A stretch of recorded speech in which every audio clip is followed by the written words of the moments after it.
যখন তুমি নামাজে দাঁড়াবা তখন তুমি তাকবীর বলবা, তাকবীর বলে হাত বাঁধবা, আল্লাহু আকবার বলে হাত বাঁধবা, সানা পড়বা, ফাতিহা পড়বা, এরপর সুম্মা ক্রা মা তায়াসসারা মাআকা মিনাল কোরআন, কোরআনের যেখান থেকে সহজ সেখান থেকে তেলাওয়াত করবা।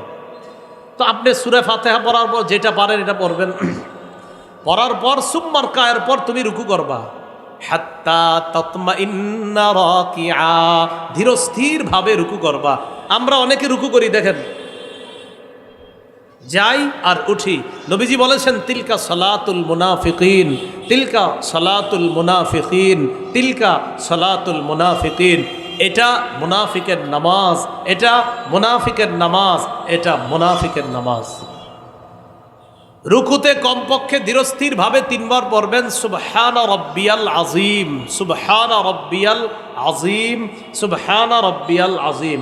পাশে দাঁড়াইলে দেখবেন অনেক মুসল্লির আওয়াজ পাওয়া যায়, মানে কি সুসু কি বললেন এটা?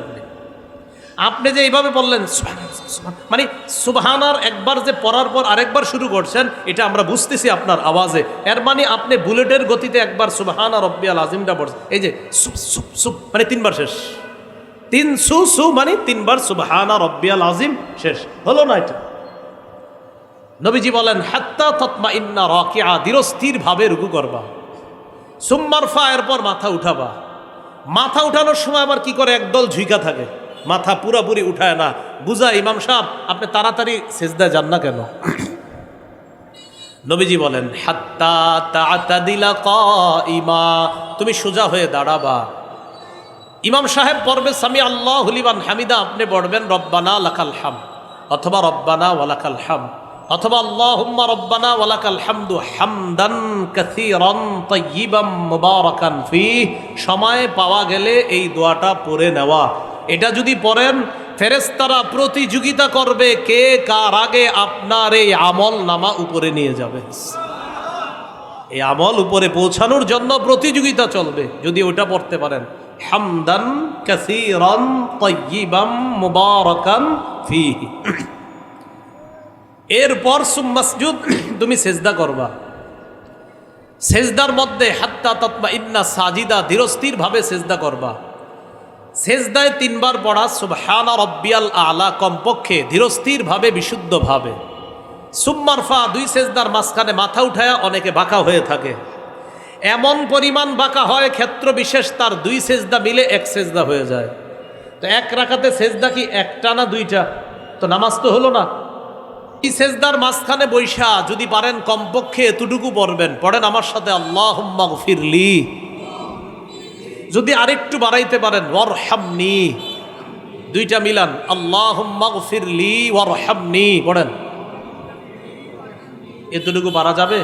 আরেকটু বড় আছে, আল্লাহুম্মা গফিরলি ওয়ারহামনি ওয়াজবুরনি ওয়ারফা'নি ওয়াহদিনি ওয়াআফিনি ওয়ারযুকনি।